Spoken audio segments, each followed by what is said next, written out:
Dinala ko ang metal detector sa bahay ng isang bilyonaryo para hanapin ang mga nawala sa kanyang marangyang bakuran.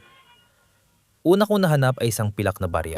Pagkakukay ko ng unang pilak na barya, 2 hakbang lang.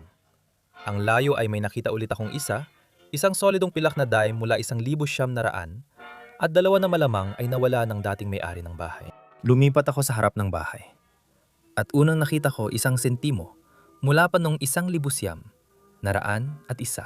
Ang dating bilyonaryong may-ari ng bahay ay laging may magagarbong party at madalas may nawalang pilak na barya sa bakuran sa mga gabing yon. Makaraan ang 15 minuto, pangatlo ko na ang pilak na barya. Sumunod ay 1 sentimo mula pa noong 1,883. Naglakad ako sa likod ng bahay kung saan may kasiyahan at nakita ko ang bakil may solidong pilak na balot na pag-aari lang ng napakayaman. Pagkalipas ng 10 minuto, nakakita ko ng lumang barya. Isang nikel mula pa noong 1,900 at 2 huling nahanap ng metal detector ko.